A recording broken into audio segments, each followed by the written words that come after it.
তিনি যদি চান যে গোটা ভারতবর্ষ যেন গোটা পৃথিবী নরেন্দ্র মোদীদের প্রচেষ্টায় তাদের নিয়ন্ত্রণে চলবে, আমরা কি কিছু করতে পারবো? পারবো না। আমরা যদি চান গোটা পৃথিবী মৌলবাদীকে উত্তর সুবিধে দিয়ে চালাবো, তো নরেন্দ্র মোদীদের কি কিছু করা আছে? নেই। মানে যেমন মুঘল সম্রাটের 700 বছর ভারতবর্ষ রাজত্ব করেছিল, তিনি চেয়েছিলেন।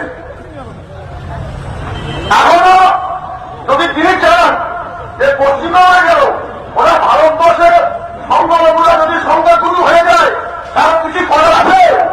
মানে মন্তব্য ঠিকই আছে, আমার মনে হয় বক্তব্যগুলোকে খারাপ হয়নি, তাই নিয়ে কিছু মিডিয়ার এখন রাতারাতির কোনো প্রয়োজন হয় না। দু নম্বর বিষয় হল বিজেপি শাসিত সরকার এর আগে বাজপেয়ী প্রধানমন্ত্রীদের নেতৃত্বে আমরা দেখেছি, তখন ভারতবর্ষ পশ্চিমবাংলার হিন্দু মুসলমান গায়ে গায়ে বসবাস করার কোন ক্ষতি হয়নি, কোন খারাপ প্রভাব পড়েনি। একই বিজেপি সরকারে নরেন্দ্র মোদীরা ভারতবর্ষের সরকারে এসে এমন একটা প্রস্তুতি তৈরি করে দিয়েছে যে অমর কমল যদু রহিম করিমরা এক জায়গায় বসে চা খেতেন, সেই চা খাওয়াটা এখন কোন সংসারের জায়গায় লেগেছে। ফলে আমাদের ভাবনা খুব দরকার আছে। নাম্বার 3,